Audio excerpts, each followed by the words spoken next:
If Beale Street Could Talk by James Baldwin. We're starting on page 82. That night, Tish and Fonny were lovers. We've got to go. I better get you home before dawn. It was 4:30. I guess so, I said, and we got up and walked into the shower. I washed his body and he washed mine, and we laughed a lot, like children. And he warned me if I didn't take my hands off him, we might never get uptown, and then my daddy might jump salty, and after that, Fonny said. He had a lot to talk to my daddy about, and he had to talk to him right away.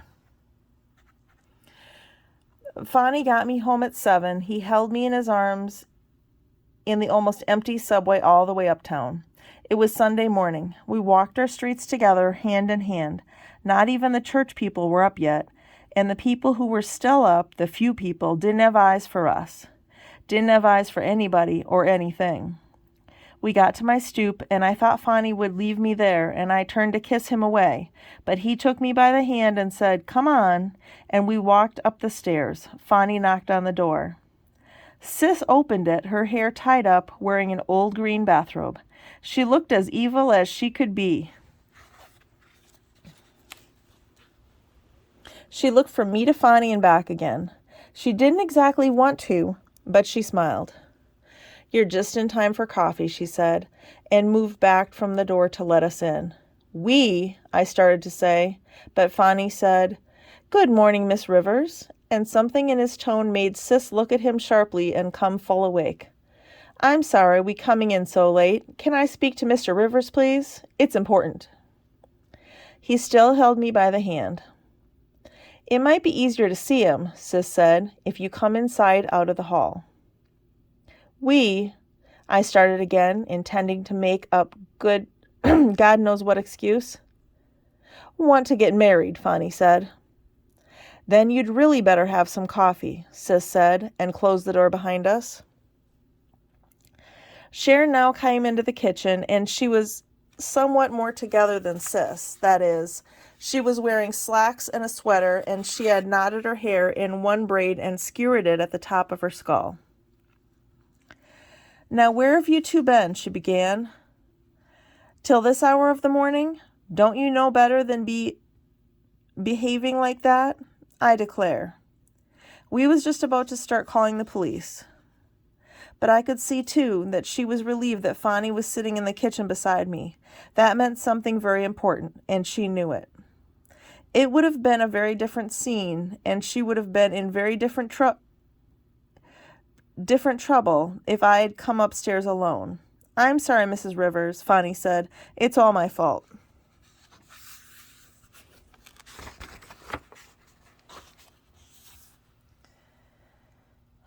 I hadn't seen Tish for a few weeks, and we had a lot to talk about. I had a lot to talk about, and, he gestured, I kept her out. "Talking?" Sharon asked. He did not quite flinch. He did not drop his eyes. "We want to get married," he said. "That's how come I kept her out so late." They watched each other. "I love Tish," he said. "That's why I stayed away so long. He looked briefly at me, went to see other girls, and I did all kinds of things to kind of get it out of my mind." He looked at me again. He looked down. But I could see I was just fooling myself. I didn't love nobody else but her. And then I got scared that maybe she'd go away or somebody else would come along and take her away, so I came back. He tried to grin. I came running back, and I don't want to have to go away again. Then, she's always been my girl, you know it. You know that. And I am not a bad boy, you know that. And you're the only family I've ever had. That, Sharon grumbled, is why I can't figure out why you calling me Mrs. Rivers all of a sudden. She looked at me. "Yeah, I hope you realize, miss, that you ain't but 18 years old." "That argument," said Sis, "and a subway token will get you from here to the corner, if that far."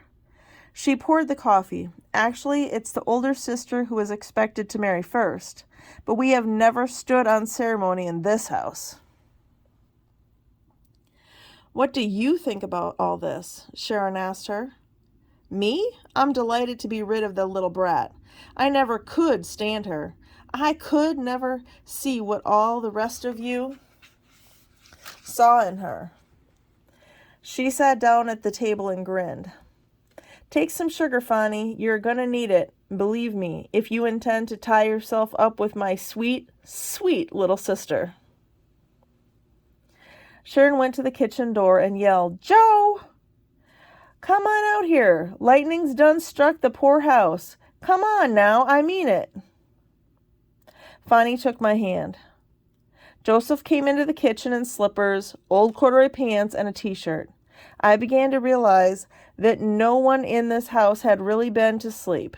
Joseph saw me first. He really did not see anyone else, and since he was both furious and relieved, his tone was very measured. I'd like you to tell me exactly what you mean, young lady, by walking in here this hour of the morning. If you want to leave home, then you leave home, you hear? But as long as you're in my house, you got to respect it, you hear me? Then he saw Fonny, and Fonny let go of my hand and stood up. He said, Mr. Rivers, please don't scold Tish. It's all my fault, sir. I kept her out. I had to talk to her. Please. Mr. Rivers, please. I asked her to marry me. That's what we're doing out so long. We want to get married. That's why I'm here. You're her father. You love her. And so I know you have to know that I love her. I've loved her all my life. You know that. And if I didn't love her, I wouldn't be standing in this room now. Would I? I could have left her on the stoop and run away again. I know you might want to beat me up, but I love her. That's all I can tell you. Joseph looked at him.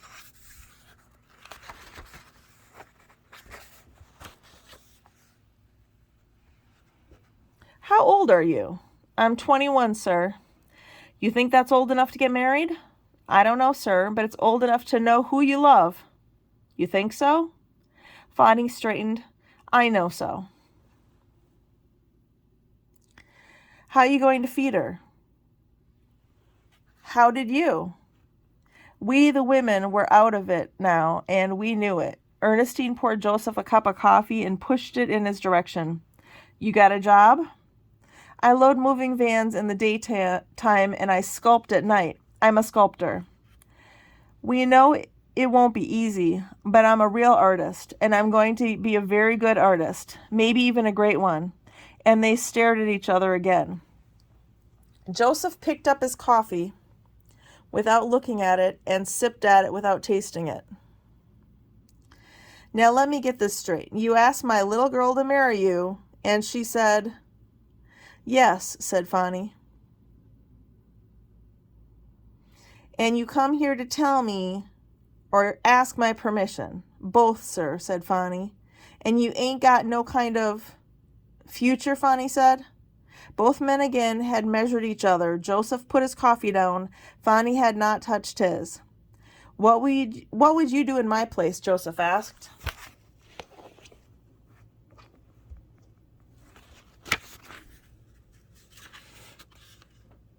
I could feel Fonny trembling. He could not help it. His hand touched my shoulder lightly, then moved away.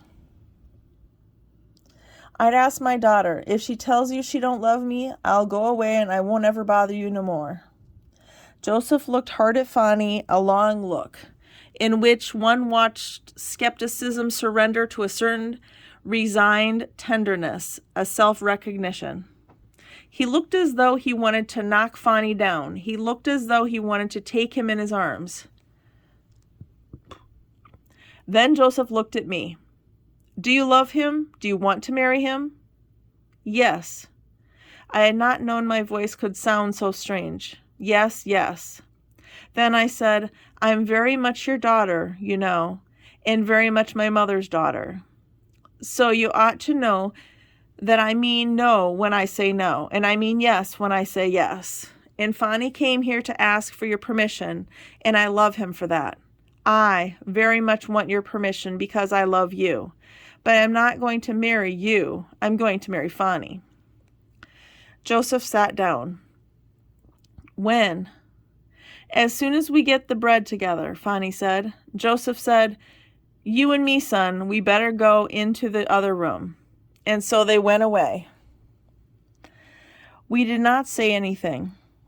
There was nothing for us to say. Only Mama said after a moment, you sure you love him, Tish? You're sure?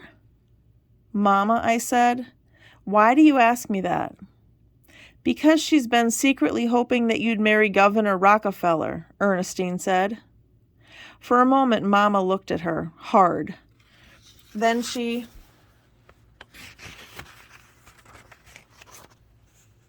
laughed. Ernestine, without knowing it, or meaning to, had come very close to the truth. Not the literal truth, but the truth. For the dream of safety dies hard. I said, you know that dried-up cracker a-hole is much too old for me. Sharon laughed again. That is not, she said, the way he sees himself. But I guess I just would not be able to swallow the way he would see you. So, we can close the subject. You going to marry Fonny? All right. When I really think about it, and now she paused, and in a way, she was no longer Sharon, my mother, but someone else. But that someone else was precisely my mother, Sharon. I guess I'm real pleased. She leaned back, arms folded, looking away, thinking ahead. Yeah, he's real. He's a man. He's not a man yet, said Ernestine, but he's going to become a man. That's why you're sitting there, fighting them tears, because that means that your youngest daughter is about to become a woman. Oh, shut up, Sharon said. Wish to God you'd get married to somebody. Then I'd be able to bug you half to death instead of the other way around. You'd miss me too, said Ernestine very quietly, but I don't think I'm ever going to marry. Some people do, you know, Mama, and some people don't. She stood up and kind of circled the room and sat down again. We could hear Fonny's voice and Joseph's voice in the other room, but we couldn't hear what they were saying. Also, we were trying very hard not to hear. Men are men, and sometimes they must be left alone, especially if you have the sense to realize that if they're locked in a room together, where they may not especially want to be, they are locked in because of their responsibility for the women outside. Well, I can understand that, said Sharon very steadily and without moving. The only trouble, Ernestine said, is that sometimes you would like to belong to somebody. But, I said, I had not known I was going to say it. It's very frightening to belong to somebody. And perhaps until that moment I heard myself say this, I had not realized that it was true. 6 in one, said Ernestine and smiled, 6 in the other. Joseph and Fonny came back from the other room. Both of you are crazy, Joseph said, but there's nothing I can do about that. He watched Fonny. He smiled a smile, both sweet and reluctant. Then he looked at me. But Fonny's right. Somebody has bound to come along someday and take you away. I just didn't think it would happen so soon. But, like Fonny says, and it's true, you've always been together from childhood on, and you ain't children no more. He took Fonny by the hand and led Fonny to me, and he took me by the hand and he pulled me to my feet. He put my hand in Fonny's hand. Take care of each other. He said, you're going to find out that it's more than a notion. Tears were standing in Fonny's eyes. He kissed my father. He let go of my hand. He moved to the door. I've got to get home, he said, and tell my daddy. His face changed. He looked at me. He kissed me across the space dividing us. He'll be mighty happy, he said. He opened the door. He said to Joseph, We be back here around 6 this evening, okay? Okay, said Joseph, and now he was smiling all over his face. Fonny went on out the door. 2 or 3 days later, Tuesday or Wednesday, we went downtown together again and started seriously looking around for our loft. And that was going to turn out to be a trip and a half.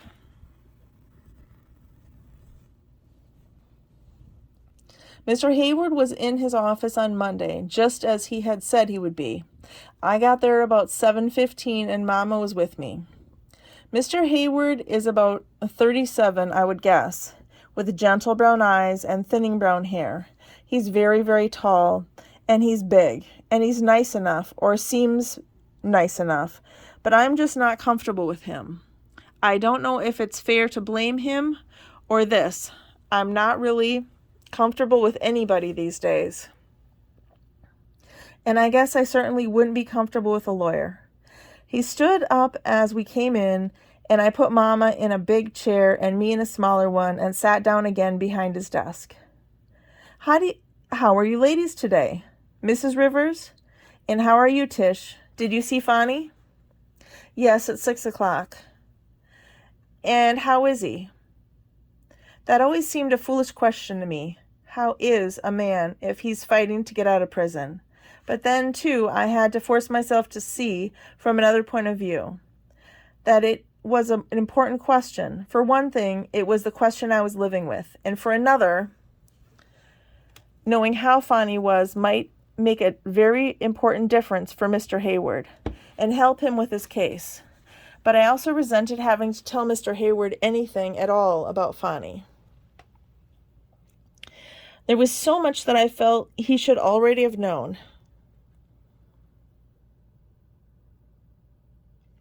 But maybe I'm being unfair about that too. Well, let's put it this way. Mr. Hayward, he hates being in there, but he's trying not to let it break him. When are we going to get him out? Asked Mama. Mr. Hayward looked from Mama to me and smiled, a painful smile, as though he had just been kicked in the balls. He said, well, as you ladies know, this is a very difficult case. That's why my sister hired you, I said.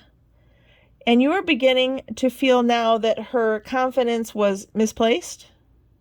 He was still smiling. He lit a cigar. No, I said. I wouldn't say that.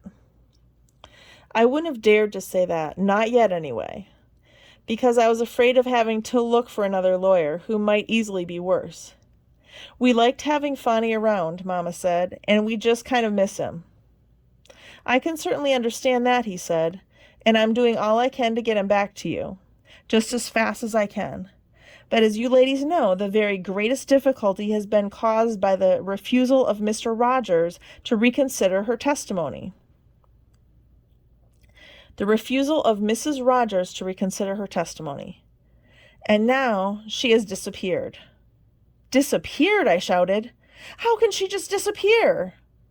Tish, he said, this is a very big city, a very big country, even for that matter, a very big world. People do disappear.